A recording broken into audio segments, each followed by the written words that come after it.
বাচাল press সচিবের কাছে আমি অশিক্ষিত।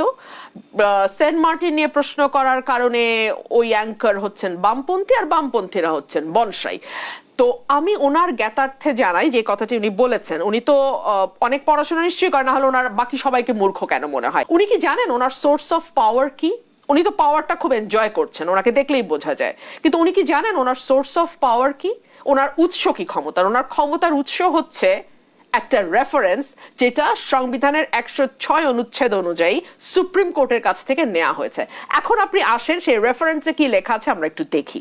সেই রেফারেন্সে লেখা আছে, এমতাবস্থায় গণপ্রজাতন্ত্রী বাংলাদেশের সংবিধানে অন্তর্বর্তীকালীন সরকার গঠনের কোনো বিধান না থাকায়, যেহেতু অন্তর্বর্তীকালীন সরকার গঠনের কোনো বিধান নাই, কেয়ারটেকার গভর্নমেন্টের প্রভিশন সংবিধান থেকে হাসিনা তুলে দিয়েছে, উল্লেখিত প্রশ্নের বিষয়ে বাংলাদেশ সংবিধানের 106 অনুচ্ছেদে প্রদত্ত উপদেষ্টামূলক এখতিয়ার প্রয়োগ করে বাংলাদেশ সুপ্রিম কোর্টের আপিল বিভাগ এই মতামত প্রদান করছে যে রাষ্ট্রের সাংবিধানিক শূন্যতা পূরণে জরুরি প্রয়োজনে মহামান্য রাষ্ট্রপতি রাষ্ট্রের নির্বাহী কার্য পরিচালনার নিমিত্তে, অন্য কোনো কাজ না, ডে টু ডে নির্বাহী কাজ, এক্সিকিউটিভ ডিউটি পালনের জন্য অন্তর্বর্তীকালীন ব্যবস্থা হিসেবে প্রধান উপদেষ্টা এবং অন্যান্য উপদেষ্টাদের নিযুক্ত করিতে পারিবেন।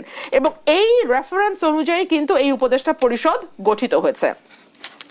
আমাদের উপদেষ্টাদের আপনি মন্ত্রী এবং প্রধান উপদেষ্টাকে আপনি প্রধানমন্ত্রী বলতে পারবেন কিনা সেইটা নিয়ে একটা প্রশ্ন আছে।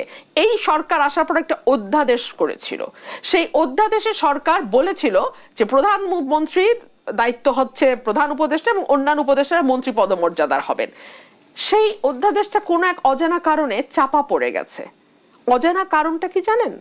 অজানা কারণটা হচ্ছে বাংলাদেশের সংবিধান অনুযায়ী মন্ত্রী তো দূরেরই কথা, আপনি সংসদ সদস্য বা এমপিও হতে পারবেন না যদি আপনি বিদেশি নাগরিক হন।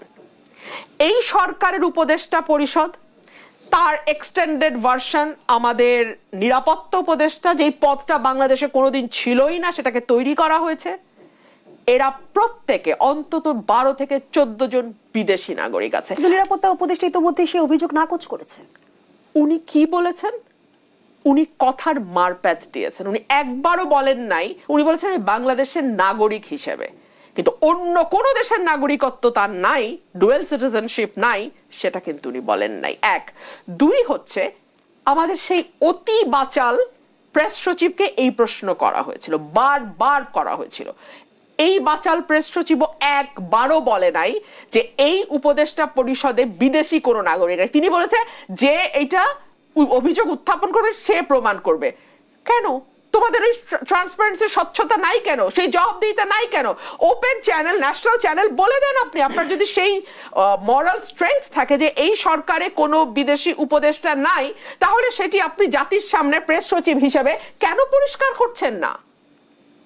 সো আমি এই সরকারটাকে দেখছি বাংলাদেশকে একটা ভয়াবহ খারাপ দিকে নিতে।